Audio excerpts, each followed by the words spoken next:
Hi guys, Elaine here from Koala Northwest Breastfeeding Support Team. Back again with another video. It's the same thing as we've talked about in previous videos, just wanted to go over it with the slides for additional support. So it's chins, as always it's chins.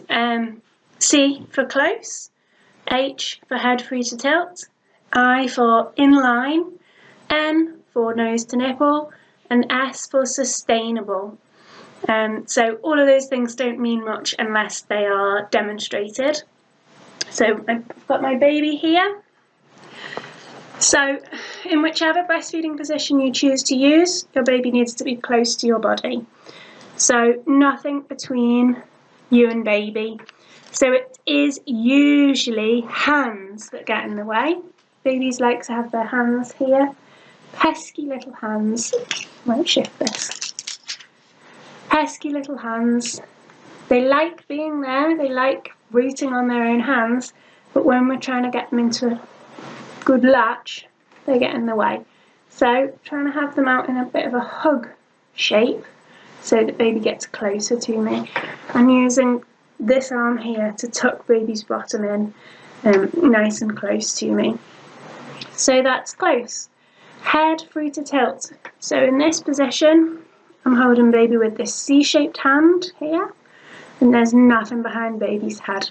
So head is able to tilt. Sometimes with larger breasts or nipples which are lying a bit lower, we might need to use this C shape here in our wrist. So that's still the same thing, nothing behind baby's head. In line, bring you back up here, strangling myself, having baby in line, so nose, navel and knees in line so that she doesn't have to turn her head to drink. And then nose to nipple, so we can demonstrate nose to nipple like this. If I'm putting a nipple here, close to baby's nose or slightly higher up her face, then she's inclined to tilt her head back and reach for the nipple in this position. If I have the nipple down here, closer to her mouth and her chin, which is sometimes our instinct, that encourages baby to put her head in this position, which is a really hard position to drink in. So we want nipple to be higher up here to encourage the head tilt, which is the H, why we're leaving head free to tilt. And sustainable, that S is the sustainable position. So using cushions or support under our own arms, but keeping them away from baby's head so that it remains free to tilt. In the next slide, we have a closer look. We've got a lovely little demonstration of a baby there and a nice latch. Baby's chin is leading, so chin indenting more of the breast, and if, depending on the size and shape of your areola, if there's any areola to be seen, it should be above baby's top lip, not down here. We're aiming for the bottom lip to touch well away from the base of the nipple. So on my knitted boob, this is baby's chin, indenting breast first, and then opening mouth wide and squeezing in to get a nice big mouthful of breast tissue. On the next slide, I've got a picture of our Diet Coke man. Some of you may remember if you're old enough from the 90s. He is demonstrating very nicely. His head is tilting back, allowing him to have an open neck here and a wide open mouth, which is much easier to drink in that position than like this with you causing a double chin.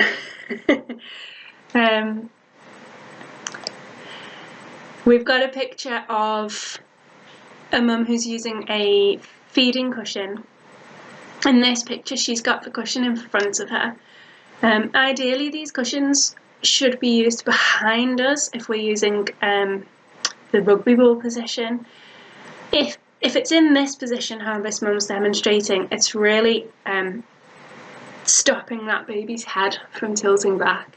That baby is in a much more cramped position than ideal.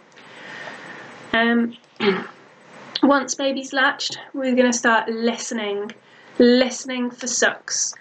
You can feel them as well, obviously, but sometimes it's hard to tell what's going on, so we listen. The initial rapid sucks is baby bringing on the letdown.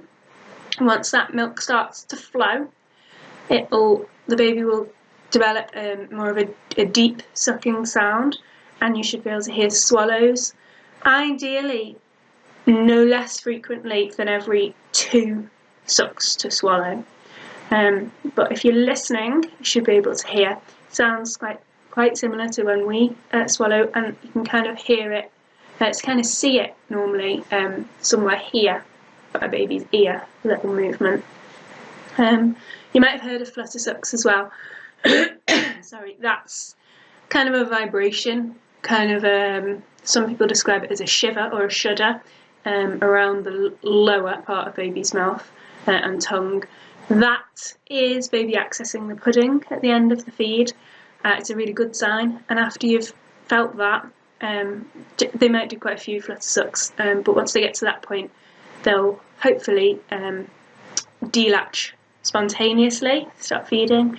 Then that's when we'd be looking at bringing them up to the middle for a burp, maybe a fart, release some wind, and we always offer the second breast if we can. They don't always take the second breast, but it's always good to offer it. On this slide I've got a picture of baby crying, because crying babies find it difficult to latch, or I should say it's more painful for mum if baby tries to latch in this position. On this slide, baby's tongue is really elevated and high up at the roof of his mouth. It's really difficult to take a big mouthful of anything, including breast, if your tongue is in the way. So we're just going to wait, give baby a little chance to calm down. Normally, as soon as their face touches a naked breast, they'll calm down. So they've got sensors on their cheeks and around their chin, and as soon as they touch skin, they'll normally calm down. So we're going to try and get them fed as soon as possible, but we're just going to wait for that minute second when that tongue goes flat down before pulling them in close to your breast.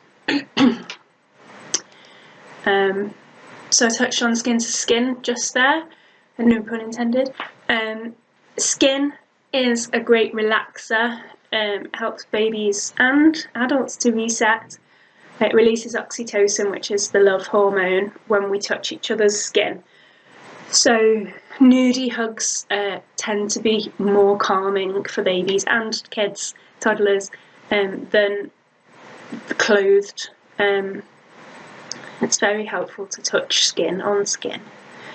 And the final slide, which is really one of the most important probably, we at Koala advocate pain-free and comfortable breastfeeding. So if it's hurting, it's not right. That's not to say it's not normal, because lots of people do experience pain, but it's not right, and we should be able to achieve a pain-free latch. So if it hurts, if you're on the Wirral in Merseyside, please call us and speak to us. If you're elsewhere, please speak to your local breastfeeding support team, because more often than not, it's a very little tweak, something small that can be adjusted that can make all the difference, but it shouldn't be painful.